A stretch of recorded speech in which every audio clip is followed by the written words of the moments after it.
Hola, ¿qué tal? Muy buen día. Bienvenidos nuevamente a nuestra reunión virtual. Es un placer para mí estar aquí con ustedes nuevamente. Gracias por abrirnos la puerta de sus hogares. Y esta mañana vamos a seguir con nuestro estudio de Primera Tesalonicenses. Estamos en el capítulo 5. Si lo quieres ir buscando para seguir leyendo ahí esta mañana. Y para empezar con el tema de hoy, para poder entender de lo que vamos a hablar, hay que, hay que entender un poquito que a veces le asignamos el valor a las cosas o a las personas dependiendo de la utilidad que tienen para nosotros. Por ejemplo, una herramienta, ¿no? Tú puedes tener una herramienta favorita como, no sé, a lo mejor un machete, que es tu machete favorito porque está bien afilado y que puedes abrir un coco, puedes cortar un árbol bien con él. O un sartén favorito, ¿no? Que es tu favorito porque no se pega la comida o porque se calienta rápido.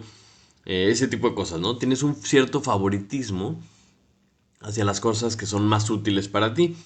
Y muchas veces hacemos lo mismo con las personas. Como que tenemos nuestras personas favoritas porque nos dan algo, ¿no? Los valoramos más porque nos ayudan o porque nos generan algún tipo de beneficio. Y esto es normal, no es bastante natural como personas, pero no necesariamente es lo que la Biblia nos dice, sobre todo en el tema de las personas, o sea, cómo y por qué valoramos a las personas. Y esta mañana vamos a ver cómo Pablo continúa con una serie de instrucciones y en este caso en particular nos da unas instrucciones de cómo tratar a un grupo de personas en particular. Y vamos a tratar de entender en dónde reside el valor de esas personas.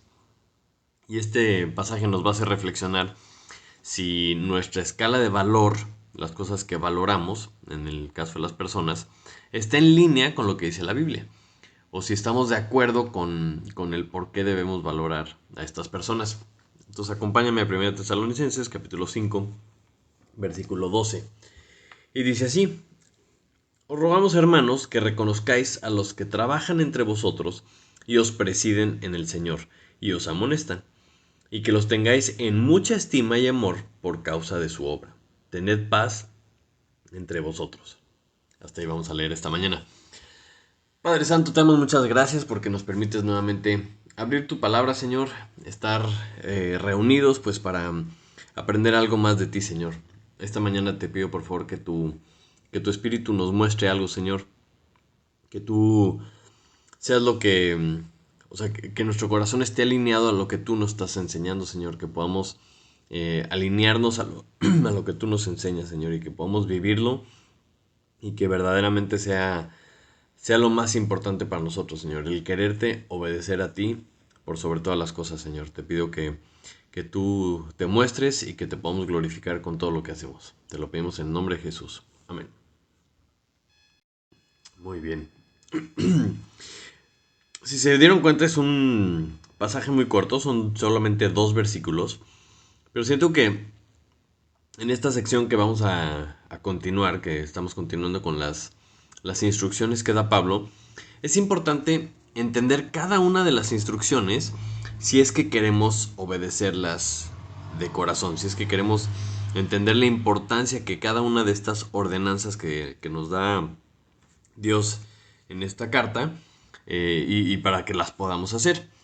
Entonces, pasando un poquito después del tema que vimos la semana anterior, el Día del Señor, seguimos con esta lista de cosas que se deben hacer, ¿no? Vemos cómo nos debemos de comportar y esta serie de instrucciones que aplican para todos nosotros, no solamente para los tesalonicenses en aquel entonces. Entonces, en la Biblia cuando vemos un imperativo, es decir, una orden o una instrucción, debemos de poner atención, ¿no? Porque, como veíamos la semana pasada, si es algo que conocemos, entonces ahora estamos obligados a obedecerlo. Y cuando es un imperativo, debemos obedecer. Entonces es importante leer a detalle para saber qué es lo que debemos de obedecer. Entonces, este pasaje empieza diciendo: os rogamos, hermanos, que reconozcáis a los que trabajan entre vosotros y os presiden en el Señor y os amonestan, y que los tengáis en mucha estima y amor por causa de su obra. Tened paz entre vosotros. Entonces, la orden es reconocer, estimar y amar a estas personas. Pero si yo quiero obedecer esta instrucción, primero tengo que identificar a quiénes debo de reconocer, estimar y amar. ¿Qué es lo que diferencia a estas personas? Y lo primero que dice este pasaje es que debemos de reconocer a quienes trabajan en el Señor. Y el versículo 13 nos dice que es por causa de su obra. Entonces estamos hablando de personas que trabajan en el Señor, están trabajando para el Señor. Entonces te pido que me acompañes a Mateo capítulo 9, versículo 37. Mateo 9, 37.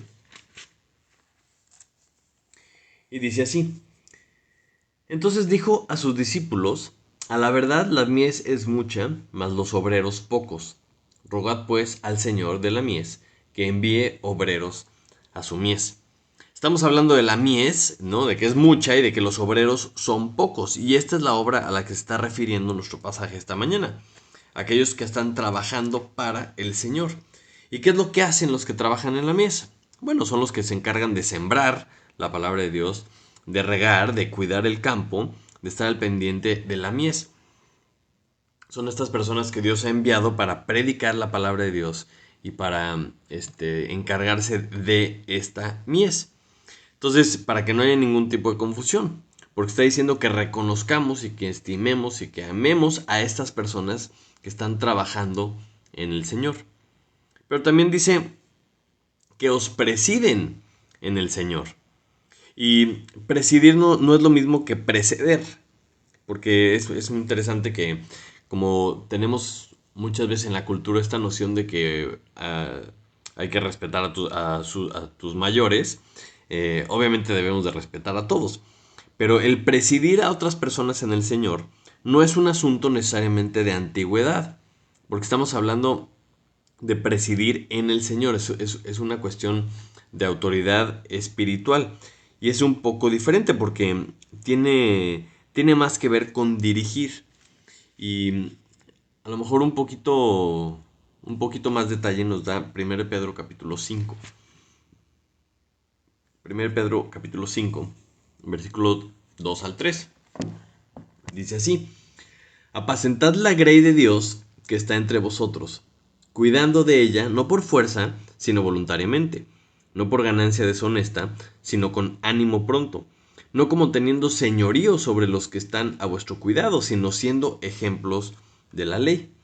Entonces, o sea, esta actitud de presidir en el Señor nos está diciendo que no es a fuerza, no es como para tener señorío sobre estas personas, no es como para generar una ganancia, algo que te va a convenir a ti, sino que tenemos que tener el enfoque de cuidar la grey, de apacentar a la grey y de ser ejemplo para la grey de Dios.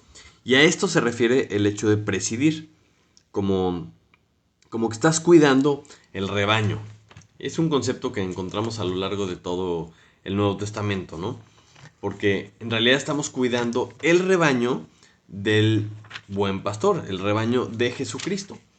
Como dice Hechos 20, acompáñame a Hechos 20, versículo 28.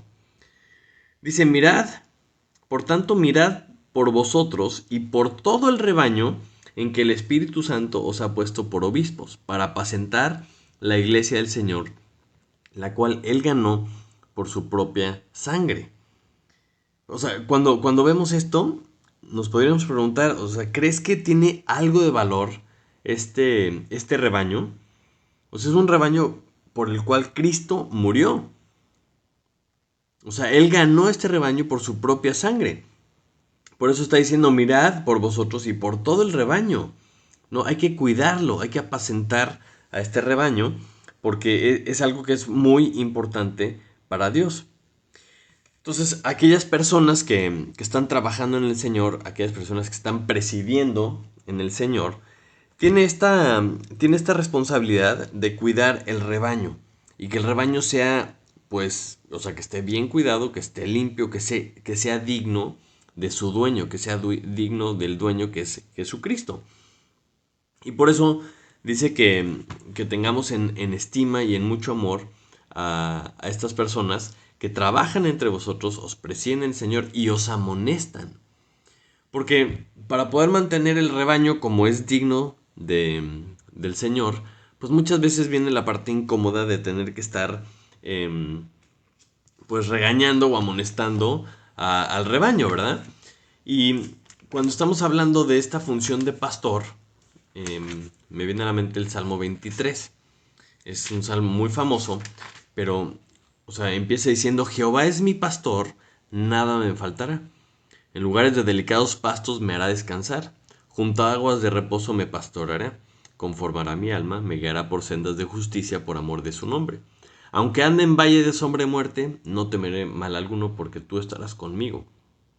Entonces toda esta parte está hablando del cuidado que Jehová tiene de su rebaño como el buen pastor. Pero llegamos a la parte en donde dice, tu vara y tu callado me infundirán aliento. Y es que todo buen pastor anda con la vara y con el callado, ¿no? La vara generalmente se utiliza para corregir, para dar un varazo que puede llegar a doler un poquito, pero es para que reaccione la ovejita y se regrese al redil. Y el callado es un poco diferente. El callado es este como ganchito, ¿no? Como un bastón que sirve para dirigir, ¿no? Le vas dando toquecitos, le vas jalando una patita para que se venga para acá. Entonces, el buen pastor tiene estas dos cosas, la vara y el callado. Entonces, una función que tienen los pastores de estar llevando hacia al rebaño hacia donde hay más, hacia donde hay pastos verdes. Y es una función también del pastor estar corrigiendo, ¿no? O sea, darle una varita a aquella oveja que se está desviando constantemente. Y eso, entendemos la función del pastor de esa forma. Y es un poco como la función de los papás, ¿no? La función de los papás tienen la responsabilidad de instruir y corregir a sus hijos.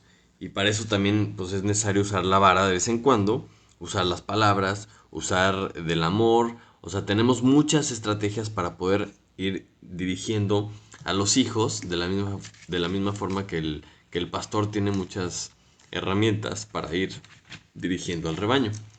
Y un buen ejemplo de un pastor que está aprendiendo y que el discipulador le está enseñando qué es lo que tiene que decir, lo encontramos en Tito.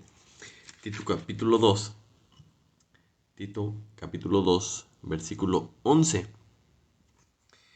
Dice así, porque la gracia de Dios se ha manifestado para salvación a todos los hombres, enseñándonos que, renunciando a la impiedad y a los deseos mundanos, vivamos en este siglo sobria, justa y piadosamente, aguardando la esperanza bienaventurada y la manifestación gloriosa de nuestro gran Dios y Salvador Jesucristo, quien se dio a sí mismo por nosotros para redimirnos de toda iniquidad y purificar para sí un pueblo propio, celoso de buenas obras. Esto habla y exhorta y reprende con toda autoridad. Nadie te menosprecie. Entonces, en este caso vemos que Pablo le está enseñando a Tito cómo debe instruir a la gente, porque Dios quiere que todo el pueblo, todo su pueblo, todo su rebaño esté alejada de la iniquidad, que esté pura, y no solamente el pastor, sino que si es trabajo del pastor que todos estén bien, caminando bien, exhortando, reprendiendo con toda autoridad, porque es una autoridad delegada de parte de Dios. Que puede ser una parte incómoda para algunos, pero es una parte fundamental de lo que es el trabajo de la obra, el trabajo del ministerio. Entonces, este pasaje que estamos estudiando esta mañana no está hablándole a los pastores, simplemente hicimos un pequeño repaso de cómo identificamos a quiénes son estas personas que están trabajando y que están presidiendo y que están amonestando en el Señor, ¿no? Porque es necesario que los identifiquemos a aquellas personas que están haciendo la obra para que podamos obedecer lo que dice el pasaje. Entonces a lo mejor tú me dirías, bueno, pues qué bueno por estas personas, ¿no? Gracias a Dios que están haciendo lo que están haciendo, pero pues un poquito, ¿y a mí qué, no? O sea, a mí qué me significa esto? ¿O por qué es esto relevante para mí? Y el pasaje dice que tenemos que reconocer, tenemos que estimar y tenemos que amarlos. Y nos explica el por qué. Dice el versículo 13, y que los tengáis en mucha estima y amor por causa de su obra. O sea, tenemos que reconocerlos, tenemos que amarlos y tenemos que estimarlos, no para que ellos estén convencidos y que sepan quién manda, ¿no? O no para que estas personas no tengan algún problema de autoestima. No, no, no. Sino que el valor de estas personas no está en ellos, en lo que son, en su carisma, en su personalidad o en su gran preparación, no. O sea, para valorar a las personas que hacen la obra, primero nosotros debemos de valorar, de estimar y de amar la obra misma. O sea, porque para poder valorar a las personas que están haciendo la obra, tenemos que valorar la obra. Acompáñame a 1 Corintios, capítulo 9. 1 Corintios, capítulo 9, versículo 7. Dice así: ¿quién fue jamás soldado a sus propias expensas? ¿Quién planta viña y no come de su fruto? ¿O quién apacienta el rebaño y no toma de la leche del rebaño? ¿Digo esto solo como hombre? ¿No dice esto también la ley? Porque en la ley de Moisés está escrito: no pondrás bozal al buey que trilla. ¿Tiene Dios cuidado de los bueyes o lo dice enteramente por nosotros? Pues por nosotros se escribió, porque con esperanza debe arar el que ara y el que trilla con esperanza de recibir del fruto. Si nosotros sembramos entre vosotros lo espiritual, ¿es gran cosa si segáramos de vosotros lo material? Este es un pasaje que habla de los obreros, ¿no? Que el obrero es digno de su salario, que la ley de Moisés está diciendo que pues no pondrás bozal al buey que trilla. Como diciendo, el buey te está ayudando a la cosecha, ¿no? Te está ayudando a sembrar, te está ayudando a cosechar. Es una bestia de carga, digamos, pero que te está ayudando a obtener lo que tú quieres, ¿no? Que es la siega. Entonces, si le ponías bozal al buey, pues obviamente no iba a estar tan contento. Y si le quitas el bozal, pues iba a ir pudiendo, o sea, podía trabajar y podía ir comiendo un poquito de lo que iba trabajando, ¿no? Pero este ejemplo siento que va muy de la mano con lo que estamos viendo en el pasaje de esta mañana, porque este buey que está trabajando es mucho más valioso para aquella persona que sabe lo que es capaz de hacer, que sabe lo que va a obtener por el trabajo que hace el buey, ¿no? Imagínate que que un buey de estos se escapa y alguien lo ve pasar por la calle, pues a lo mejor la persona no le importa, pues simplemente es una vaca. Pero para la persona que ese buey le ayuda a hacer el trabajo, le ayuda a hacer la obra, pues obviamente lo estima mucho más porque su trabajo se facilita o porque obtiene más ganancias gracias a lo que hace el buey. No, gracias a ese trabajo que hace el buey, pues tiene alimento, tiene sustento, puede vender el grano o lo que sea. Entonces, para esa persona, para la persona que entiende la obra, ese buey tiene mucho más valor.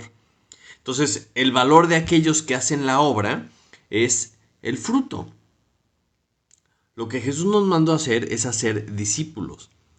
¿No? Y aquellas personas que están obedeciendo lo que Dios mandó, aquellas personas que están haciendo discípulos, si tú entiendes el valor de lo que hacen, solo así estas personas van a tener un valor para ti. Porque, o sea, el presidir en el Señor, el estar en una posición de liderazgo, no es un puesto, no es un puesto que alguien te asigna, sino que estamos hablando de presidir. O sea, estamos presidiendo en el sentido que están obedeciendo a Dios. No es una cuestión de poder, de tener poder sobre la iglesia. No es una cuestión de poder obtener dinero de la gente que da. No es una cuestión de tener una cierta posición de mando o algo de autoritarismo, no de poder por fin estar sobre la gente. Es una cuestión de obediencia. Porque solo los que obedecen a Dios son los que acaban haciendo discípulos. Los que obedecen a Dios son los que acaban amándose unos a otros, acaban sirviendo unos a otros.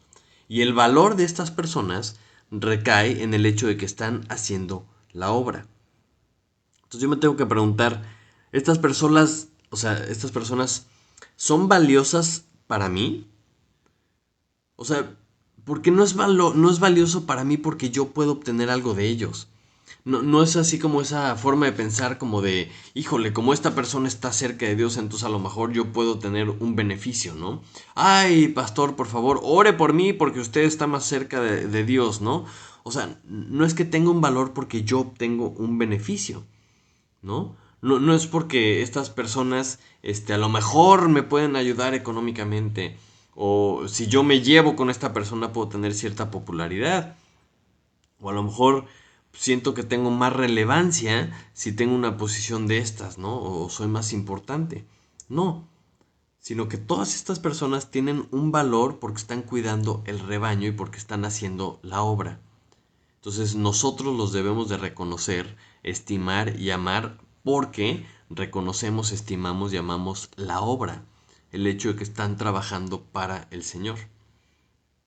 Entonces si nosotros ya los identificamos y si ya entendemos el valor que tiene lo que están haciendo, entonces ahora sí empezamos a ver qué significa reconocer, estimar y amar, ¿no? Porque ese es el imperativo hacia nosotros. Y reconocerlos, estimarlos y amarlos son actitudes de corazón.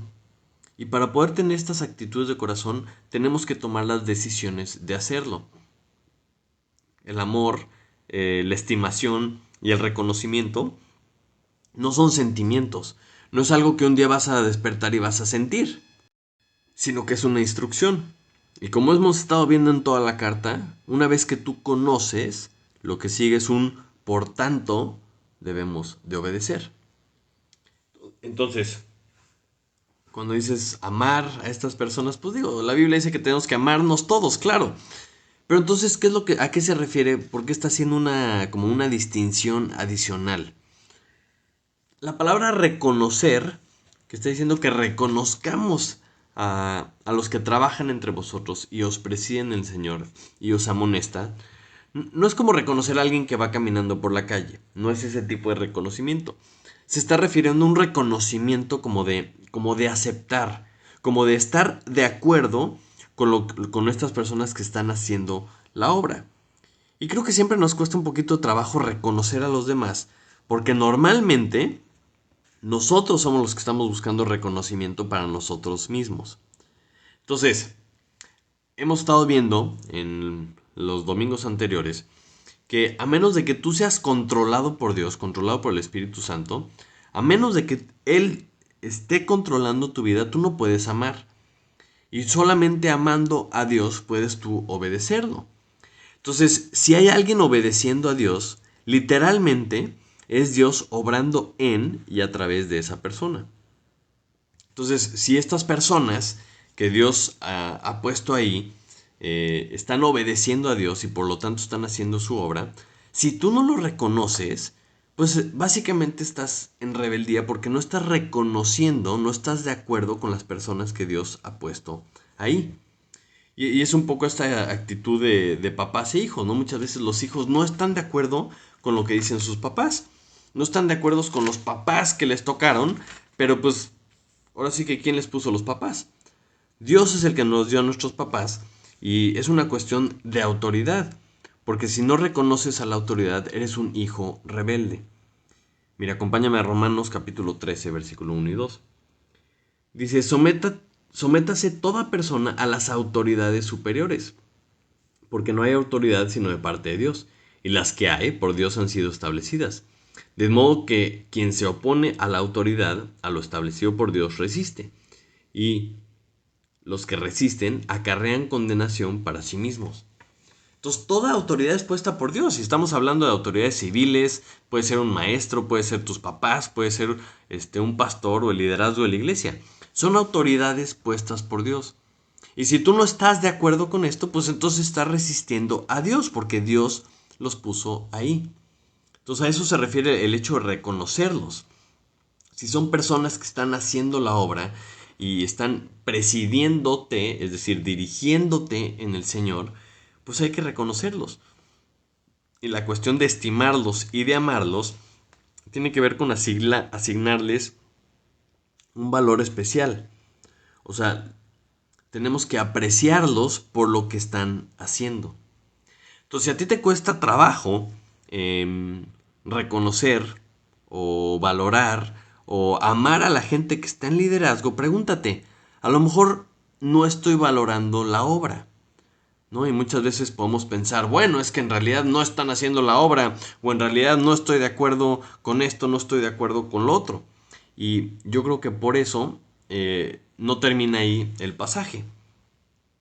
Porque cuando identificamos a las personas que están haciendo la obra, ¿no? Y valoramos la obra de la misma forma que Dios la valora, entonces mi actitud debe estar alineada con la actitud de Dios y debo de obedecer, ¿no? No necesito sentirlo, no necesito entenderlo, tengo que obedecer a Dios y obedezco con mis actitudes hacia el liderazgo. Pero generalmente en las iglesias como que no pasa esto, como que siempre hay un conflicto, siempre hay un conflicto de las ovejas hacia la persona que está presidiendo, ¿no? Y, y tienes que a lo mejor cuestionar cuál es tu actitud hacia el liderazgo en tu iglesia. Vamos a volver a leer el pasaje. Dice, os rogamos hermanos que reconozcáis a los que trabajan entre vosotros y os presiden en el Señor y os amonestan, y que los que tengáis en mucha estima y amor por causa de su obra. Y luego dice, tened paz entre vosotros. Y me llama mucho la atención el hecho de que les diga, tened paz entre nosotros, entre vosotros. O sea, ¿por qué era necesario que les dijera esta instrucción? Y para esto podríamos a lo mejor entender un poquito más el contexto de lo que había estado pasando, ¿no? O sea, Pablo le está diciendo que reconozcan, que estimen y que amen a estas personas. Y me surge la duda, pues de dónde salieron estas personas que trabajaban para el Señor y que los presidían y que los amonestaban. Hechos capítulo 17 nos cuenta un poco la historia de cuando Pablo, Silvano y Timoteo llegan a Tesalónica y están predicando en las sinagogas, y dice que predicaron por 3 días de reposo. Y después de esto creyeron un gran número de griegos y mujeres y algunos judíos, ¿no? Entonces, algunos historiadores, o muchos, tratan de identificar cuánto tiempo estuvo Pablo verdaderamente ahí, porque es muy difícil saber a ciencia cierta cuánto exactamente pasó en Tesalónica. Sabemos que es muy poco probable que solamente hayan sido 3 sábados, ¿no? 3 días de reposo, porque después dice que se juntaban con todos los que creyeron, ¿no? Y vemos en otras cartas que también les mandaron varias veces para su mantenimiento de otras iglesias, ¿no? Pero casi todos los historiadores coinciden en que tuvo que estar ahí por lo menos 4 meses. Y después se levantan los judíos y los persiguen y tienen que huir a Berea, ¿no? Y Pablo después de esto se va a Atenas, pero Silas, Silvano y Timoteo se quedan en Berea. Y eso pues, o sea, sabemos que está cerquita de Tesalónica. ¿Y a dónde voy con todo esto? Entonces vamos a suponer que Pablo y compañías estuvieron ahí 4 meses, ¿no? Y esto quiere decir que los que estuvieron ahí creyeron. Y creyeron en 4 meses. Y cambiaron porque dice que dejaron los ídolos y empezaron a hacer la obra porque toda la región conocía de su amor. Y era algo característico en ellos. Entonces, si suponemos que los historiadores no saben nada, y vamos a suponer que estuvieron ahí un año, ¿ok? Y vamos a suponer que Pablo y Silvano y Timoteo, perdón, iban a visitar a los de Tesalónica una vez al mes, porque vivían cerquita ahí en Berea, ¿no? Si hacemos todas estas suposiciones, de todas formas vemos que en este periodo corto de tiempo, los tesalonicenses creyeron y obedecieron. Creyeron y obedecieron al punto de que había gente que presidía, gente que amonestaba y ya estaban trabajando en el Señor. Entonces dices, wow.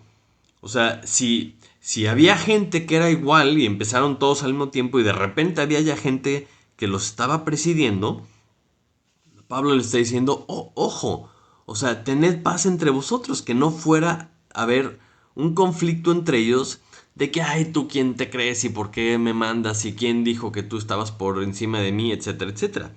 Los típicos problemas cuando surge un liderazgo. Pero los tesalonicenses entendieron creyeron lo que Pablo les había dicho y sabemos que recibieron lo que Pablo les decía como en verdad era palabra de Dios. Entonces ellos entendieron que eran parte del cuerpo y se pusieron a hacer cada quien su parte, ¿no? O sea, porque todos pueden obedecer, todos podemos crecer, todos podemos llegar a presidir, ¿no? O sea, si tú tienes un problema con el liderazgo, pues ponte las pilas, crece, obedece, madura y ponte a presidir, porque es el objetivo para todos. O sea, no necesitas, con el ejemplo que vemos en Tesalonicenses, no necesitas 10 años de cursos para poder hacer la voluntad de Dios. O sea, no necesitas 15 años de estudios para poder obedecer. Todos podemos compartir lo que Dios ha hecho en nuestra vida. Todos podemos compartir lo que vamos aprendiendo, por más básico que sea, por más elemental. El día que tú recibes a Cristo ya tienes algo que compartir, y es el arrepentimiento y la salvación. Todos tenemos algo que compartir. La pregunta es ¿por qué no obedecemos? ¿Por qué tenemos conflicto con aquellos que empiezan a obedecer y por tanto empiezan a trabajar para el Señor y empiezan a presidir en el Señor? Hay algo ahí que no estamos entendiendo bien. Yo creo que todos pueden escuchar la bendición que Dios ha hecho en tu vida. Todos los que están a nuestro alrededor pueden ver una vida de obediencia, pero para eso tenemos que obedecer. Hace una semana fuimos a acampar y donde estábamos acampando llegaron unos pescadores que habían sacado unos tiburones y pues ahí estábamos fascinados viendo los tiburones. Y mi hija vio unos pequeños como bichitos que tenía en la parte de abajo el tiburón y me dijo, ay papá, ¿qué es esto, no? Y esos animalitos eran parásitos. Y dije, híjole, ahora luego tengo que explicar qué es un parásito. Entonces, pues le estaba tratando de explicar a mi hija que pues es un como animalito que está pegado con el cuerpo, pues literalmente come del cuerpo, le está chupando la sangre o le está comiendo un poquito la piel del animal. Y este animalito pues va para todos lados junto con el cuerpo, ¿no? Y está pegado con él todo el tiempo. Y puede estar tan pegado que el mismo parásito puede pensar que se vuelve parte del tiburón, ¿no? Pero no, esto es un parásito. Vive del cuerpo, pero no aporta nada al cuerpo. Y esto pues puede ser peligroso, porque normalmente puede ser hasta mortal para un animal que tiene un parásito. Y esto me hace pensar en el cuerpo de Cristo. Dios dice que somos miembros del cuerpo y cada uno en particular estamos puestos para anunciar el Evangelio de Dios. Y como miembros, cada uno tenemos una función, si es que somos miembros, ¿no? Y los tesalonicenses entendieron esto y lo debemos de entender nosotros. Acompáñame a 1 Corintios capítulo 3. 1 Corintios capítulo 3, versículo 9, dice, porque nosotros somos colaboradores de Dios y vosotros sois labranza de Dios, edificio de Dios. Fíjate qué padre, cómo está explicando Pablo lo que somos cada uno de nosotros. Y me encanta este versículo porque mezcla dos ilustraciones padrísimas. Pero dice que somos colaboradores de Dios. Y ellos, los que apenas estaban empezando, aprendiendo, eran labranza de Dios. Y luego dice edificio de Dios. Y continúa diciendo cómo Dios es el que hizo los planos y cada uno de nosotros vamos sobreedificando en este edificio, en este cuerpo de Dios. Pero somos colaboradores de Dios o no. Es decir, estamos colaborando en la labranza, estamos colaborando en la obra o somos un parásito. Y muchas veces en la actualidad como que vendemos la iglesia como por una cuestión de conveniencia. Ay, ven a la iglesia porque te conviene, ¿no? O ven para que Dios te bendiga. Y claro que sí, Dios nos bendice, ¿no? Eso no está en duda. Pero eso no es la razón por la que venimos. Porque si vendemos así la iglesia, a lo mejor es probable que lo único que atraigamos son parásitos. Gente que simplemente vive, ¿no? De la iglesia, de lo que recibe o del alimento físico, del alimento espiritual, pero que no aporta nada. Entonces es de llamar la atención que si los tesalonicenses pudieron en 4 meses a un año cambiar, ¿no? Y tener un impacto en toda la región, o sea, esto me anima, me motiva a decir sí se puede, porque nosotros tenemos el mismo espíritu, tenemos la misma verdad, tenemos la misma palabra. Entonces sí se puede. Es solo ponernos como la meta, el objetivo de obedecer a Dios y dejar que Él haga lo que Él quiere hacer en nuestras vidas.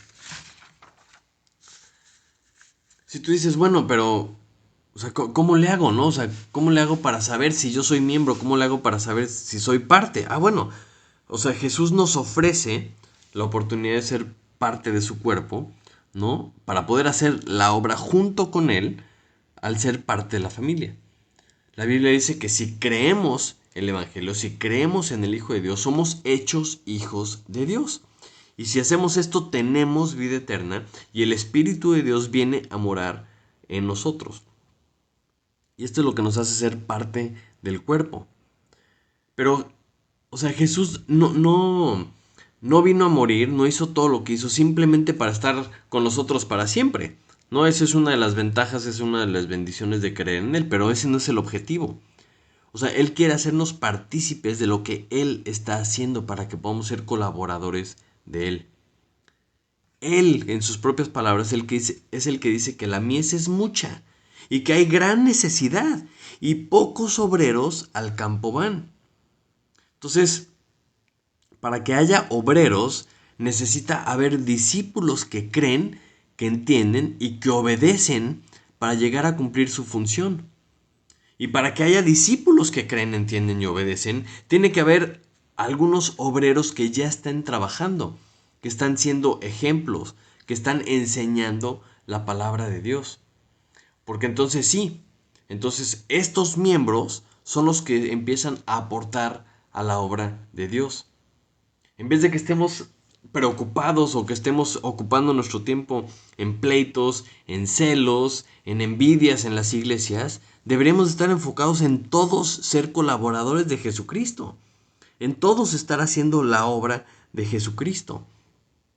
O sea, por eso Dios nos puso en esta iglesia, para encontrar nuestra función. Somos parte del cuerpo para que en el cuerpo encontremos nuestra función. Y de aquí salen los siguientes líderes. De aquí salen las personas que van a guiar, que van a presidir a la siguiente generación. Entonces tenemos que ponernos a pensar, o sea, si los tesalonicenses pudieron, ¿no? Y estuvieron tan poquito tiempo y tan rápido entendieron, pues nosotros también podríamos. Solo es cuestión de obedecer a Dios. Ya para finalizar te pido que me acompañes a Hechos capítulo 20, versículo 24. Hechos 20, 24.